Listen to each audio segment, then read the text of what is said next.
এই জন্য লোকমান হাকিম বলেন, ইন্নী খাদামতু 4000 মিনাল আম্বিয়া, আমার 1000 বছর হায়াতে 4000 নবীর খেদমত করেছি। কয় হাজার? লোকমান হাকিম বলেন 4000 নবী প্রত্যেকে আমাকে এই কথাটা বলেছেন, ইযা কুনতা ফিন্নাস ফাহফাজ লিসানাক, এরে লোকমান তুমি যখন মানুষের কাছে যাইবা তোমার জিহ্বাটাকে তুমি কন্ট্রোল করবা। যদি তোমার কথা হুসুর খেয়ে যায় সব শেষ হয়ে যায়। এই জন্য মানুষের কাছে যখন যাইবা কথা মাপকাঠি দিয়ে মাইবা মাইবা কথা বলবে। ইযা কুনতা ফিন্নাস ফাহফাজ লিসানাক, লোকমান হাকিম বলেন এই কথা আমাকে একজন আর দুইজন নয়, 4000 নবী প্রত্যেকেই বলেছেন। যখন তুমি মানুষের কাছে যাইবা তোমার জিহ্বাটাকে তুমি নিয়ন্ত্রণ করবা। তাই কথা বলতে হবে কি করে? মাইবা। এই জন্য দুনিয়ার যত বড় মানুষ তার কথা তত ওজন দাম হয়।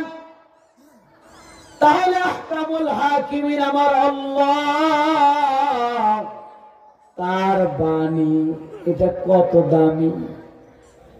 এই জন্য কোরআন হাকিম, এই কোরআন হাকিম আল্লাহ পাকের বাণী, এটার ব্যাখ্যা কিয়ামত পর্যন্ত করতে থাকবে, কোনদিন তার ব্যাখ্যা শেষ হবে না। জোরে বলেন ঠিক কিনা? বৃক্ষলতায় লিখত যদি তোমার সে জয়গান, কালি তবে নাশ হতো 7 সমুদ্রের বান। যদি তামাম গাছপালাকে কলম বানানো হয় আর তামাম সমুদ্রের পানিগুলাকে যদি কালি বানানো হয়, তাহলে আল্লাহর প্রশংসা আল্লাহর গুণ লিখতে থাকো, গাছ শেষ হয়ে যাবে, পানি শুকাই যাবে, আল্লাহর প্রশংসা এক ফোঁটা শেষ হবে। আরো জোরে বলবেন না সুবহানাল্লাহ? বৃক্ষলতায় লিখত যদি তোমার সে জয়গান, কালি তবে নাশ হতো 7 সমুদ্রের বান। মানব দানব পশু পাখি গায়ে যে তোমার গান, মানব দানব পশু পাখি গায়ে যে তোমার গান। কি ঠিক কিনা বলে? এই জন্য আল্লাহ রাব্বুল আলামিনের কালাম এটা বড় দামি কালাম। আল্লাহ রাব্বুল আলামিনের কোন কথা মিথ্যা বলতে পারে এই সম্ভাবনা যদি কারো দিলে আসে, ঈমান থাকবে না? থাকবে। কোরআন শরীফের সূরা ফাতিহা থেকে নাস পর্যন্ত গোটা কোরআনের উপরে ঈমান আনা ফরজ, বিশ্বাস রাখতে হবে। আর অস্বীকারের ক্ষেত্রে গোটা কোরআন অস্বীকার করা লাগবে না। কোরআনের একটা শব্দ অস্বীকার করলে সে বেঈমান হয়ে যায়। বিশ্বাস করতে হবে গোটা কোরআন, আর অস্বীকার করতে হবে একটা শব্দ, বেঈমান হয়ে যায়। তাইলে দেখেন কোরআন শরীফ নিয়ে যদি কেউ কোনো সন্দেহ করে, কারণ আল্লাহ পাক বলেছেন ইন্না নাহনু নাযালনা যিকরা ওয়া ইন্না লাহু লাহাফিজুন, কোরআন নাযিল করেছি আমি আল্লাহ, আর এর সংরক্ষণের দায়িত্ব আমি আমার কুদরতি হাতে নিয়েছি। তাইলে কোরআন কোনোদিন পরিবর্তন হবে না, আল্লাহর কথা কোনোদিন মিথ্যার সম্ভাবনা। এরপর আল্লাহ কসম করে, তাইলে কথাটি গুরুত্ব দেওয়ার জন্য তা কি? আল্লাহ রাব্বুল আলামিন বলেন ওয়াল আসর, সময়ের কসম, আসরের ওয়াক্তের কসম। মুফাসসিরিনে কেরাম দুইটা ব্যাখ্যা করেছেন। ওয়াল আসর, আসরের নামাজের কসম। এ বাবা, নামাজ 5 ওয়াক্ত। জোরে বলেন, নামাজ কয় ওয়াক্ত? 5 ওয়াক্ত নামাজের মধ্যে কোরআনে হাকিমের মধ্যে 2 ওয়াক্ত নামাজের কসম করা হয়েছে। ওয়াল আসর ইন্নাল ইনসানা লাফি খুসর ওয়াল ফাজরি ওয়া লায়ালিন আশর। ফজরের কসম, আসরের, যোহরের নাই, মাগরিবের, এশারের, যোহরেরও নাই, এশারেরও কসম নাই, মাগরিবেরও কসম নাই। আসর এবং ফজরের কসম করেছেন। যোহরের পর খাইয়া কাইরুলা দেয়, ঘুম পেয়ে যায়। অনেকের আসরের সময় টের পায় না, মাগরিবের সময় ওঠে। অনেকের সন্ধ্যাবেলা এশার নামাজের পর খাওয়া দাওয়া করে ঘুমায়া যায়, ফজরের নামাজে উঠতে পারে না। এই জন্য নবীজি বলেন, যে ব্যক্তি আসর এবং ফজরের নামাজে হেফাজত করলো আর বাকি 3 ওয়াক্ত নামাজ তার জন্য আল্লাহ সহজ করে দেয়। যদি আসর এবং ফজরের নামাজ ঠিক মতো পড়তে পারে, তাহলে বাকি 3 ওয়াক্ত নামাজ অনায়াসে সহজ হয়ে যায়। এই জন্য 2 ওয়াক্ত নামাজের কসম করা হয়েছে। 2 নাম্বার, আমাদের প্রত্যেকের হেফাজতের জন্য আল্লাহর পক্ষ থেকে ফেরেশতা আমাদের সঙ্গে আছেন। আছেন না? তামাম মাখলুকের সাথে 60 জন করে ফেরেশতা আছে। কতজন? এটা হিন্দু, খ্রিস্টান, নাফরমান, মুনাফিক, মুরতাদ, তামাম মাখলুক আর মুমিনের জন্য 140 জন ফেরেশতা তাকে হেফাজতের জন্য থাকে। এই জন্য শিশু বাচ্চাগুলা খাট থেকে পড়ে যায়, হাত ভাঙে না।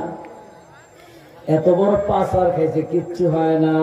আল্লাহ পাক তাদেরকে ফেরেশতাদের মাধ্যমে হেফাজত করেন।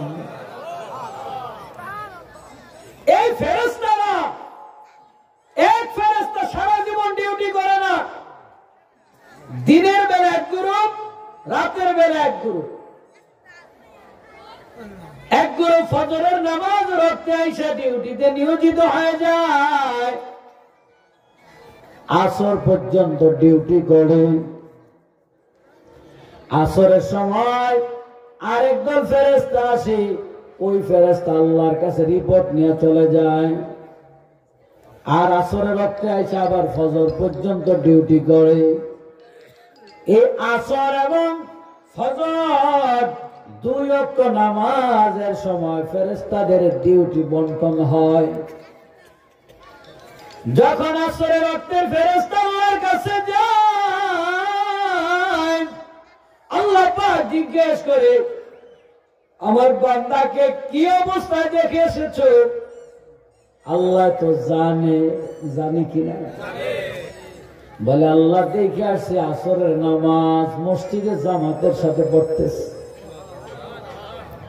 আল্লাহ রাব্বুল আলামিন ওই বান্দার প্রতি খুশি হয়ে যায়।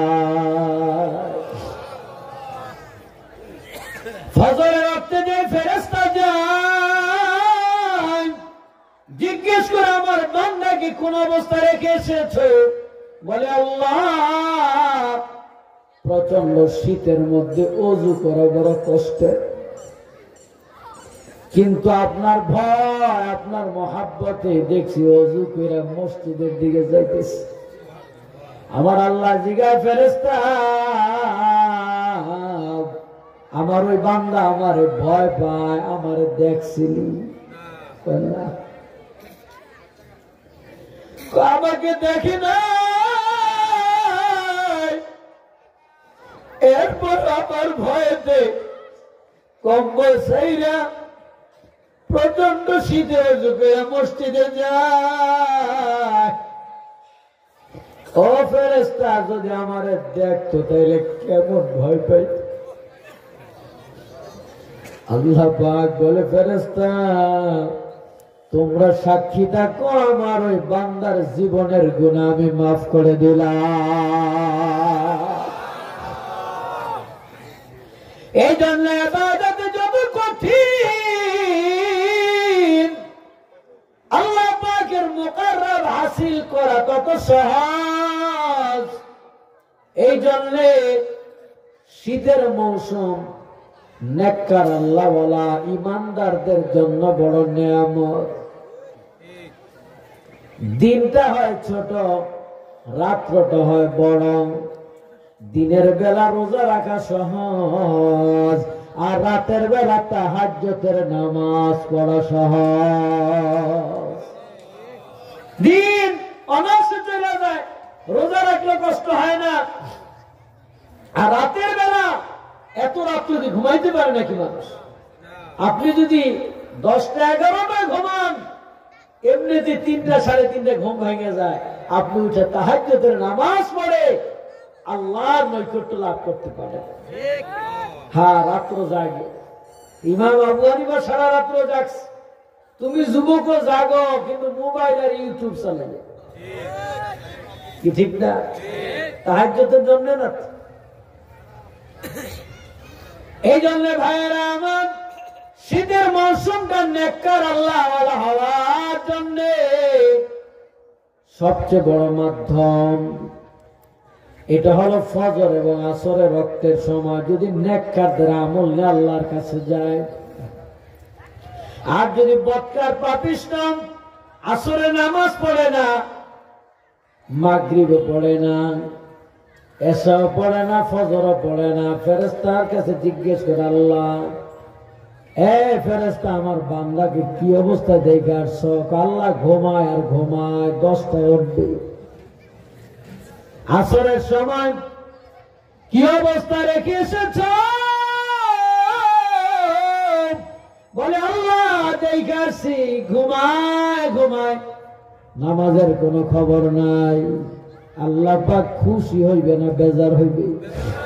যেরকম এই জন্য মুফাসসিরে কেরাম বলেন, আসরের নামাজের সময় মানুষের ব্যস্ততা বেড়ে যায়, শয়তানের ওয়াসওয়াসায় কাজা হইয়া যায়। আর ফজরের নামাজও ঘুমের কারণে কাজা হয়। এই জন্য আল্লাহ পাক 2 ওয়াক্ত নামাজের কসম খেয়েছেন, যে ব্যক্তি 2 ওয়াক্ত নামাজ ঠিক মতো আদায় করবে, বাকি 3 ওয়াক্ত নামাজ আমার আল্লাহ পাক সহজ করে দিবেন। তাহলে ফজরের নামাজ, আসরের নামাজ কি ঠিক মতো পড়া যাবে তো ইনশাআল্লাহ? বাকি 3 ওয়াক্ত না পড়লে হবে? পড়তে হবে। এই 2 ওয়াক্ত নামাজের গুরুত্ব বেশি দিতে হবে। এটা হলো 1 নম্বর ব্যাখ্যা। 2 নম্বর ব্যাখ্যা, ওয়াল আসর, সময়ের কসম। আল্লাহ পাক সময়ের কসম কেন খাইলেন? কারণ সময় এমন একটা জিনিস যেটা গেলে আর কোনোদিন ফিরে আসে না। আসে রুটিন মাফিক নিরবিচ্ছিন্ন কর্মসাধনার দ্বারা একজন মানুষ আগায় যায়।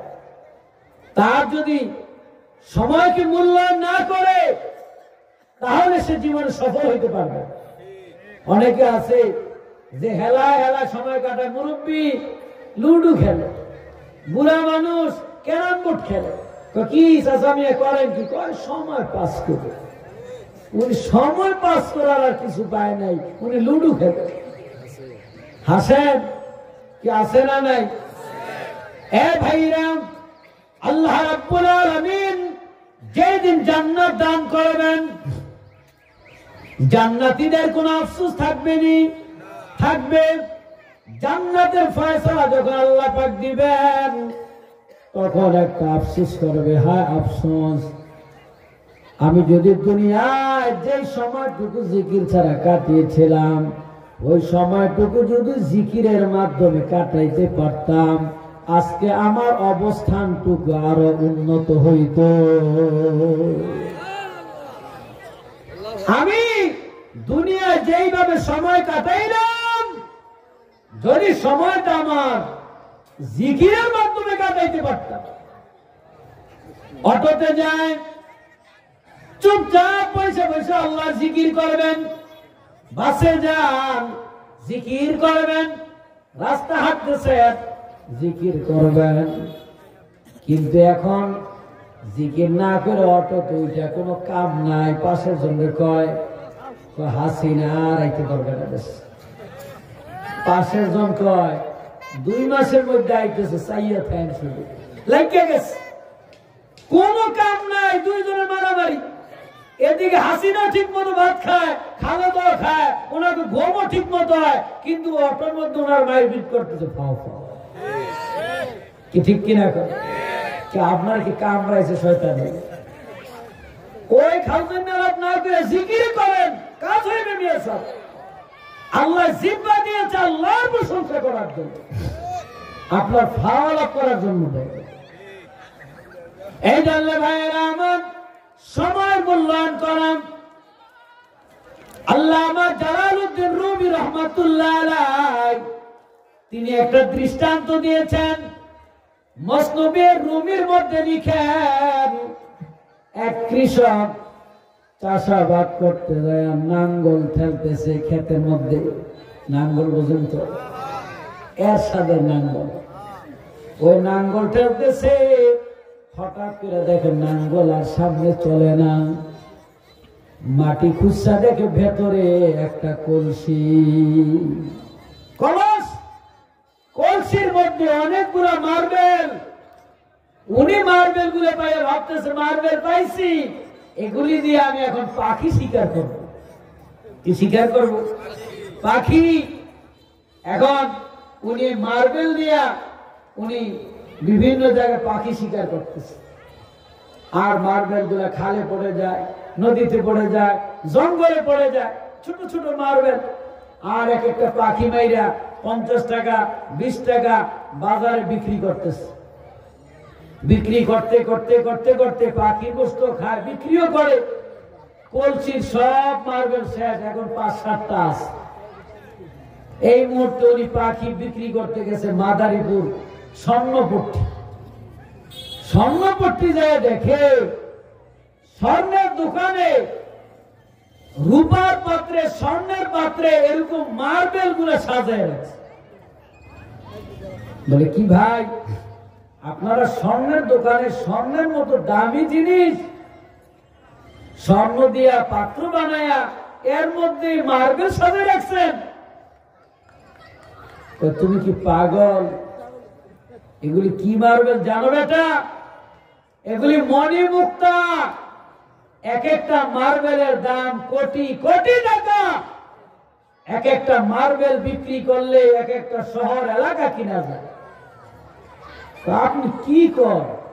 এই মার্বেলের এত দাম? আমার কাছে তো 1 কলসি মার্বেল ছিল, আমি তো এই মার্বেল দিয়ে পাখি শিকার করতে করতে সব ফালাইয়া গেছি। তুই তো ভালো পাগল হয়েছো বেটা, এই মার্বেল দিয়ে পাখি মার দেখাও তো। আর আছে যে আমার কাছে এখন 5-7টা আছে। স্বর্ণের দোকানদার দেখে লাভ দিয়ে দাঁড়ায় গেছে। ভাই তুই কি কোনো রাজার ছেলে নাকি? তুই কি কোনো রাজার বংশধর? না, আমি তো এগুলি লাঙ্গল ঠেলতে যায় খেতে পাইছি। জানো বেটা, এক একটা পাথর বিক্রি করলে তুই মাদারীপুর, মোস্তফাপুর এরকম এক একটা শহরের মালিক হয়ে যেতে পারে। এখন উনি আফসোস করবে না চুপ করে থাকবে? এখন আফসোস করে, হায় হায়, একটা 50 টাকার পাখির জন্য আমি কোটি টাকার মার্বেল ফেলে দিলাম। এইভাবে 1 কলসি মার্বেল ফেলে দিলাম, আছে মাত্র 4-5টা। মার্বেল তো নদীতে পড়ে গেছে, জঙ্গলে পড়ে গেছে, আর টোকাইও পাওয়া যাবে না। যাবে নাকি? এখন আফসোস করলো কাজ হবে না, মার্বেল শেষ, এগুলি পাওয়া যাবে না। আল্লামা রুমি রহমাতুল্লাহ আলাইহি বলেন, ওই মার্বেল গুলো হলো তোমার এক একটা সেকেন্ড, এক একটা মিনিট, এক একটা ঘন্টা, এক একটা সপ্তাহ, এক একটা দিন, এক একটা মাস, এক একটা বছর। তোমার এই মার্বেল গুলা চলে যায়, তুমি হেলায় হেলায় কেটে দিচ্ছ সময়, ভাবতেছ এগুলির কি দাম, সময় কাটাই, লুডু গোর খেলা, ক্যারাম বোর্ড খেলা, আজে বাজে আড্ডা দিয়ে সময় নষ্ট করি। যখন আজরাইল সামনে হাজির হয়ে যায়, তখন ক্ষমা চাওয়ার জন্য 1 মিনিট সময় আর দেওয়া হবে না। কি দেওয়া হবে? কি জোরে বলেন? দেওয়া হবে। সময়ের মূল্য তার কাছে জিজ্ঞেস করেন যে 2 মিনিটের জন্য বিমানটা ফেল করছে। সময়ের মূল্য তাকে জিজ্ঞেস করেন যে 1 মিনিটের জন্য ট্রেন মিস করেছে। সময়ের মূল্য তাকে জিজ্ঞেস করেন যে 5 মিনিটের জন্য লঞ্চটা ফেল করছে। কিন্তু সময়ের মূল্য দিতে না জানা এটা কত বড় বোকামি রে বাবা। এই জন্য আল্লাহ পাক সময়ের কসম করে তালিম দিলেন, ওয়াল আসর, সময়ের কসম, বান্দা তোমরা সময়ের মূল্যায়ন করো। কি কথা কি বুঝাইতে পারলাম?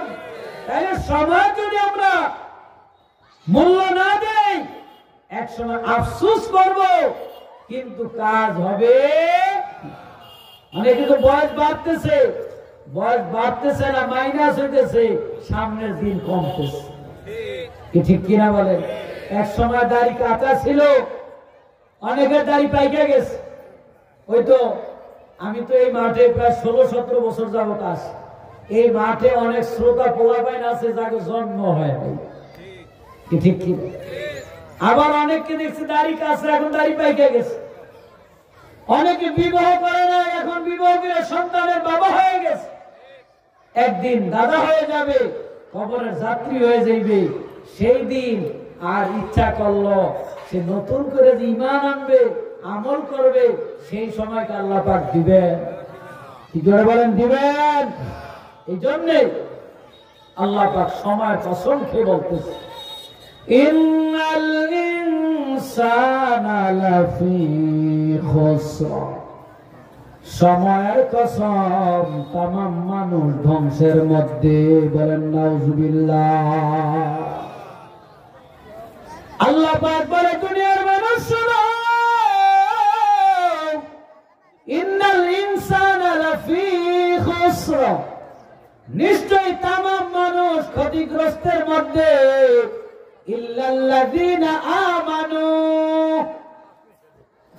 তবে যারা ঈমান এনেছে তাদেরকে ছাড়া। কয় মাহফিলে মাঠে সবাই বসে থাকবেন, কেউ উঠবেন না, কেবল এই 4 জন ছাড়া। বলে কিনা? আল্লাহ পাক বলে তামাম দুনিয়ার মানুষ ক্ষতিগ্রস্ত, 4 জন ছাড়া। কয়জন? 1 নাম্বার, ইল্লাল্লাযীনা আমানু, যারা ঈমান এনেছে তাদেরকে ছাড়া। ঈমানদার, ঈমান এমন এক দৌলত, ঈমান ছাড়া আল্লাহর কাছে তার কোনো স্থান নাই। ঈমান লাগে। এই জন্য রাসূলুল্লাহ সাল্লাল্লাহু আলাইহি ওয়াসাল্লাম যখন মেরাজ করে আসলেন, এসে আবু বকর, ওমর, উসমান, আলীকে ডাকলেন। ডেকে বলে, হে আবু বকর, ওমর, উসমান, আলী, আল্লাহ পাক আমাকে একটা সুখবর দিয়েছে। মান ক্বালা লা ইলাহা ইল্লাল্লাহ ফাদাখালাল জান্নাহ, যে ব্যক্তি বলবে লা ইলাহা ইল্লাল্লাহ, আল্লাহ রাব্বুল আলামিন তাকে জান্নাতে প্রবেশ করাবেন। তবে চুপ থাকবা, এটা বলা যাবে। হযরত ওমর মজলিস থেকে উঠে দিছে দৌড়। কথা গোপন রাখা যাবে। হযরত ওমর তিনি আল্লাহ পাকের এত পছন্দের, যার কথার কারণে আল্লাহ পাক 23 খানা কোরআনের আয়াত নাযিল করেছেন। হযরত ওমর যাকে বলা হয় মেজাজে ওহী, অর্থাৎ যার কথা দেমাগ ওহীর সাথে মিল ছিল। আল্লাহ রাসূল যখন ফতেহ মক্কা করলেন, মক্কা বিজয় করলেন, নবী বললেন সাহাবীরা বাইতুল্লাহ তামাম মূর্তিগুলো ভেঙে চুরে চুরমার করে দাও, বাইতুল্লাহর পাথরগুলো বের করে দাও। এই মক্কার কাবার ভেতরে পাথরগুলো ফেলে দাও, কারণ এই পাথরগুলোকে কাফেররা পূজা করেছে। হযরত ওমর সকল পাথর বের করলেন, একটা পাথর রেখে দিয়েছে, যে পাথরের মধ্যে আব্বাজান ইব্রাহিম আলাইহিস সালামের পায়ের দাগ আছে। নবীজি বললেন, হে ওমর, পাথর সব ফেলে দাও। না ইয়া রাসূলুল্লাহ, এই পাথরটা রাখা লাগে। কেন? এই পাথরে দাঁড়াইয়া ইব্রাহিম আলাইহিস সালাম আপনার জন্য দোয়া করছে। আপনারা বলেছেন আমি পৃথিবীতে আগমনের 3টা আলামত, 1 নাম্বার দাওয়াত ইব্রাহিম, 1 নাম্বার আমার আব্বাজান ইব্রাহিম আলাইহিস সালামের দোয়া, 2 নাম্বার বাশারাত ঈসা, ঈসা আলাইহিস সালামের সুসংবাদ, 3 নাম্বার ওয়া রুইয়া উম্মি আল্লাতী রাআত হিনা ওয়াদাআত লি আকাদ খারাজা লাহা নূরুন আযআ লাহা মিনহু কুসুরুশ শাম। আমার মায়ের প্রত্যক্ষ স্বপ্ন, আমার মা যখন আমাকে প্রসব করে ওই মুহূর্তে আমার মা দেখে সামদেশের বিল্ডিং গুলি পর্যন্ত আলোকিত হয়ে যায়। তাহলে 1 নাম্বার আলামত ইব্রাহিম আলাইহিস সালামের দোয়া। যেই পাথরে দ্বারা ইব্রাহিম আলাইহিস সালাম দোয়া করছে, এই পাথর ফেলা যাবে না। ঠিক আছে, তাহলে রাখো। ইব্রাহিম আলাইহিস সালাম তিনি বাইতুল্লাহ শরীফের এক কর্নার এটাকে স্থাপন করেন। আল্লাহ রাসূল বললেন, আসো আমরা বাইতুল্লাহ তাওয়াফ করি। বাইতুল্লাহ তাওয়াফ করার পর নবীজি বলে, চলো সাফা মারওয়া সাইডে। ইব্রাহিম আলাইহিস সালাম বলে, ইয়া রাসূলুল্লাহ, আমরা সাফা মারওয়া যাওয়ার আগে ওই ইব্রাহিম আলাইহিস সালামের পায়ের ছাপওয়ালা পাথরটাকে সামনে রেখে 2 রাকাত নামাজ পড়ি। নবীজি বলে, বলো কি? এই পাথরে কাফেররা পূজা করছে, আমি তো এই পাথর রাখারই পক্ষে না। সেখানে পাথর রাখছো, আবার নামাজও পড়বা, হবে না। নবী বললেন, সাফা মারওয়া চলো। ওমর নবীজির জুব্বা টেনে ধরে কই, না, নামাজ পড়বো। কারণ এটা ইব্রাহিম আলাইহিস সালামের জন্য নয়, এটা আপনার মহব্বতে। কারণ আপনার জন্য ইব্রাহিম আলাইহিস সালাম দোয়া করছে। হযরত ওমর নবীজির শ্বশুর হলো আল্লাহ রাসূলের থেকে 7 বছরের ছোট। কত বছরের? আর আবু বকর রাদিয়াল্লাহু আনহু নবীজি থেকে 2 বছরের ছোট ছিলেন। দুইজনের শ্বশুর বয়সে কি ছোট। হযরত ওমর জামার আস্তিন দশে কয়, না, নামাজ পড়া লাগবে। নবী কয়, না, সাফা মারওয়া। শ্বশুর জামা টানাটানি লেগে গেছে। জিবরিল আমিন এসে বলে, ইয়া রাসূলুল্লাহ, আল্লাহ রাব্বুল আলামিন আপনাদের ফয়সালা দিয়েছেন, শ্বশুর জামাইয়ের দুইজনের মতানৈক্য আর সমাধান দেখি। জবান একটা বন্ধ থাকবে না, বলেন সমাধান দেখি।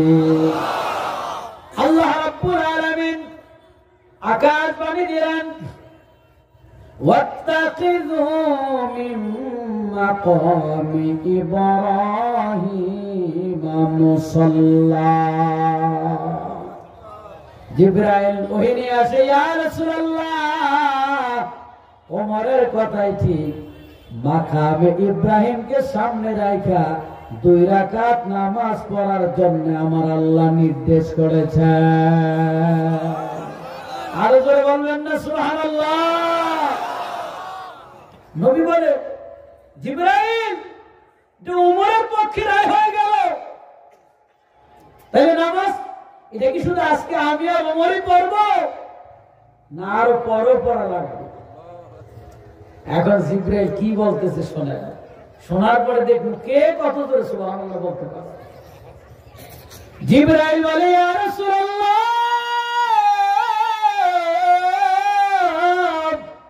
ওমরের এই দাবির মধ্যে এত বড় ইখলাস ইব্রাহিম আলাইহিস সালামের জন্য নয়, আপনার মুহাব্বতে, আপনার ভালোবাসায় এই পাথরের দ্বারা ইব্রাহিম আলাইহিস সালাম দোয়া করছেন বিধায় এই পাথরটাকে বাইতুল্লাহর পাশে রাইখা তিনি নামাজ পড়তে বলেছেন। এই জন্য আমার আল্লাহ খুশি হইয়া শুধু আপনার আর ওমরের জন্য নয়, কিয়ামত পর্যন্ত যত মানুষ হজ উমরা করার জন্য হেরেমে আসবে, মক্কা শরীফে আসবে, প্রত্যেকের জন্য বাইতুল্লাহ তাওয়াফ কইরা ওই মাকামে ইব্রাহিমকে সামনে রাখা 2 রাকাত নামাজ পড়া আমার আল্লাহ সকলের জন্য ওয়াজিব করে দিয়েছে। হায় না, হায় না, আরো জোরে কর। তাহলে কার কথা রায় হয়েছে? ওমরের কথা। কেন? ওমর বলছে মাকামে ইব্রাহিমের পাশে আমরা নামাজ পড়ব। তাহলে দেখেন হযরত ওমর হলেন মেজাজ ওহী, যার কথায় আল্লাহ পাক কোরআনের আয়াত 23 খানা নাযিল করেছে। হযরত ওমর মসজিদ থেকে উঠে দৌড় দিয়ে চলে গেছে, যাই বলতেছে, ও নবীর সাহাবীরা, নবী মেরাজ থেকে আসছে আর বলছে, মান ক্বালা লা ইলাহা ইল্লাল্লাহ ফাদাখালাল জান্নাহ। কালেমা পড়ে যদি কবরে যাইতে পারো আল্লাহ মাফ করে জান্নাত দিয়ে দিবে। নবীজিকে ওমরে ডাক দাও, হ্যাঁ ওমর, বললাম না এই কথাটা অত্যন্ত সেন্সিটিভ, গোপন রাখতে হবে, নতুবা মনে করবে কোন ইবাদত লাগবে না, শুধু কালেমা পড়লে হবে। ওমর বলে, ইয়া রাসূলুল্লাহ, আপনার কথা অমান্য করছি, পায়ে ধরে মাফ চাই নেব, কিন্তু আমি তামাম উম্মতে মুহাম্মাদীকে জানাই দিলাম, তোমরা সন্তান হারাইয়া মরবা, বাড়ি হারাইয়া মরবা, গাড়ি হারাইয়া মরবা, জীবনের সব কিছু নিয়া রাইখা মরবা, কিন্তু ঈমানটুকু হারাইয়া কবরে যেও না।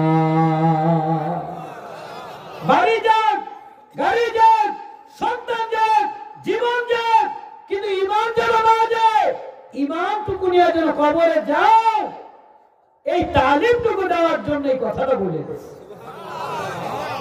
ঈমানের গুরুত্ব বোঝানোর জন্য। কিন্তু আজকে আমরা নামে মুসলমান, কয়জনের ঈমান আছে আল্লাহ ভালো জানে, কিন্তু বলেন ঠিক কিনা? আমি মুসলমান, আমার মূল্যটা কিসে? ঈমান। এ ভাইরা, রান্নাঘরে দেখবেন কৌটা থাকে, বরিশালের ভাষা কয় বাড়া, আপনাদের দেশে কি করে? কৌটা, বাড়া বলেন, কৌটা বলেন, ছোট ছোট এক সাইজের 25 টাকা পিস। কয় টাকা পিস? 5টা আনছে, কত দাম? 125 টাকা।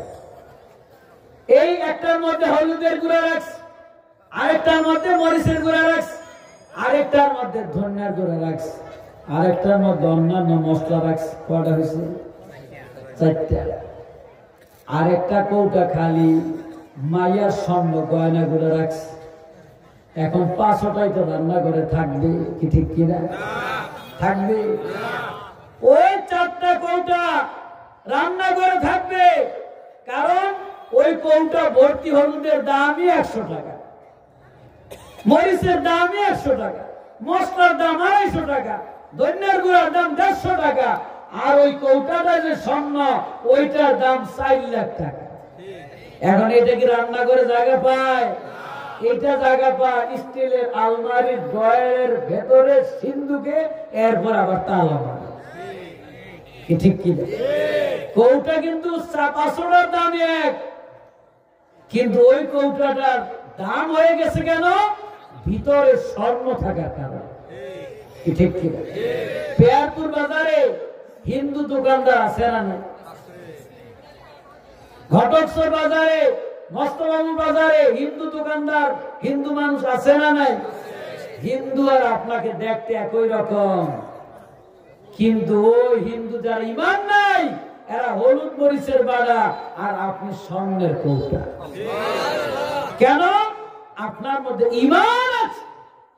এখন ইমানের পার্থক্য যদি না বোঝেন, আপনি যদি ওই ছাগলের সাথে বাঘের বাচ্চা পাহাড়ের মধ্যে একসাথে ওঠা বসা করে বড় হইতেছে, এখন ছাগল বাঘের বাচ্চারে গুতা মারছে, বাঘের বাচ্চাকে দাঁড়া, আমারও সিং হয়ে গেল, বড় হয়ে আমিও তোর গুতা দেব।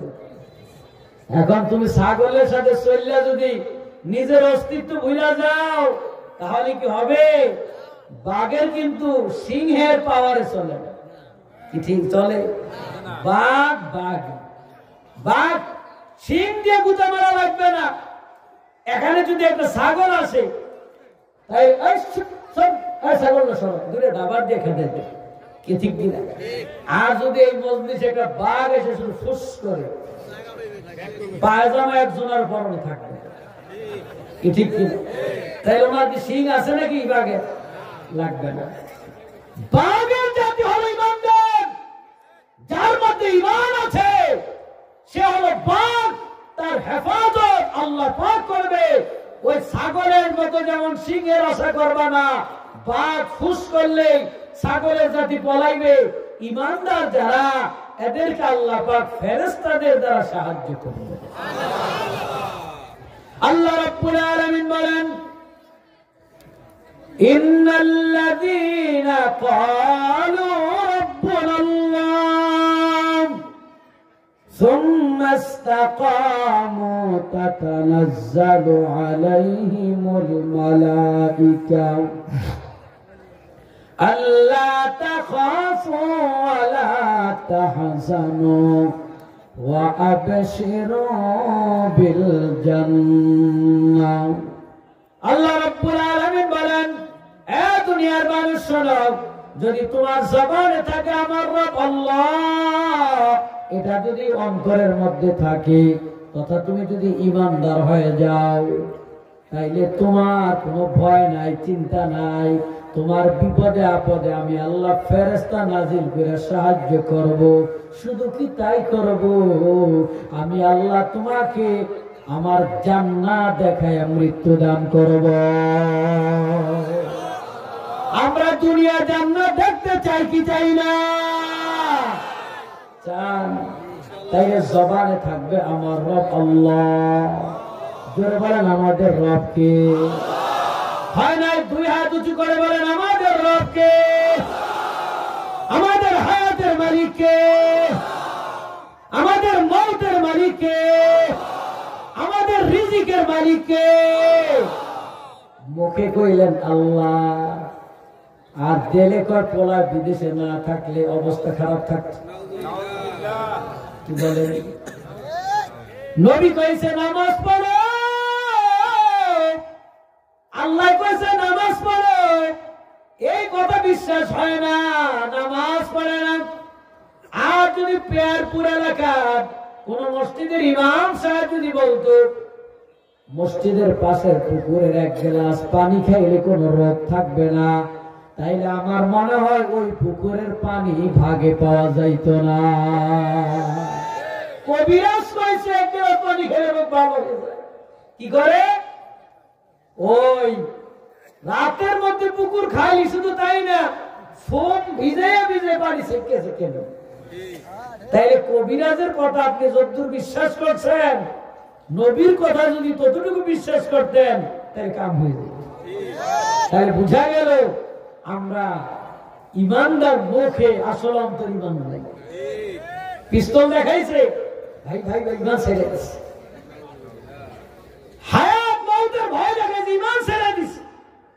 না, আমার জীবন চলে যাবে। আমি দিনের বেলা রাতের বেলা একাকী লোকালয় জনগণে একাকী থাকি, যে অবস্থায় থাকি, তরবারি দেখাক, পিস্তল দেখাক, মায়ের হুমকি দেখ, কিন্তু আমার জবানে থাকবে আমি মুসলমান। চিৎকার দিয়ে বলেন আমাদের পরিচয় কি?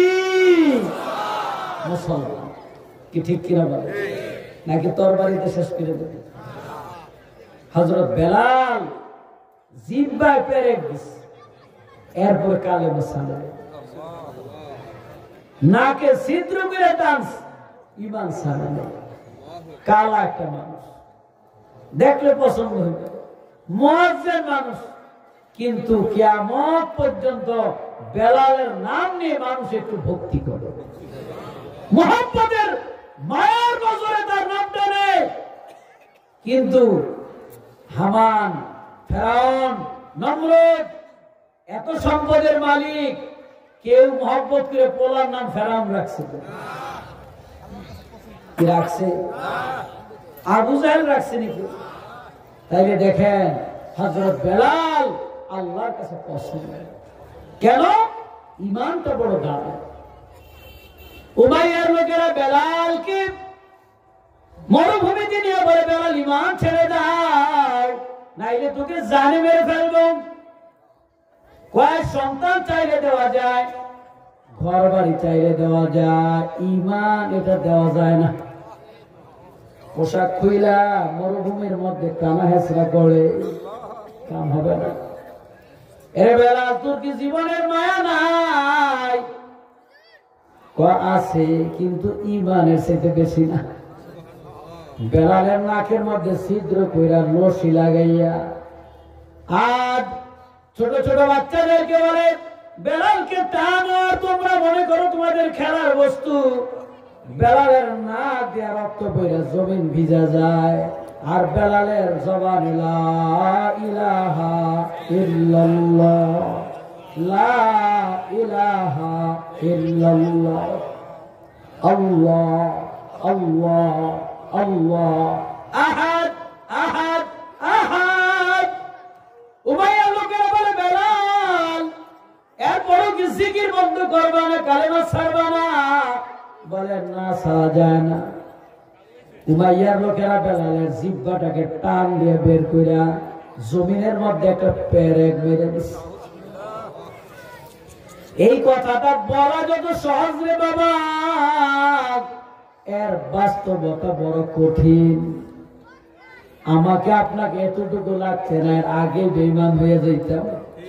হযরত বেলালের জিহ্বায় পেরেক অবস্থায় তার মুখ লড়ে আর বলে, আল্লাহ আহাদ আহাদ আহাদ।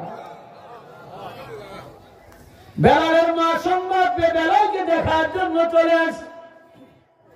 আয়েশা বলে, বেলাল কিছু সময়ের জন্য ঈমান ছেড়ে দাও, উমাইয়া লোকদের জুলুম থেকে বাঁচার জন্য কালেমা বন্ধ করো, জিকির বন্ধ করো। বেলাল বলতেছে, মা গো, ও মা, ওই জিহ্বার পেরেক অবস্থায় আমি যতবার আল্লাহ বলে ডাক দিয়েছি, আল্লাহ, প্রত্যেকটা ডাকের জবাব আসমান থেকে আমার আল্লাহ জবাব দিতেছে। আমি ডাক দে, আল্লাহ,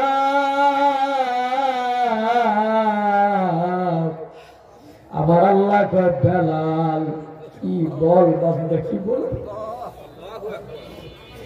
আমি বলি, বেলাল, বেলাল কি চাও? আমি বলি, আল্লাহ আহাদ আহাদ আহাদ। আমার আল্লাহ গো, আমার বান্দা বেলাল কি লাগবে ক, তোর ইচ্ছা, আমার কিচ্ছু লাগবে না, তোমার নাম তো বড় শান্তি নেই।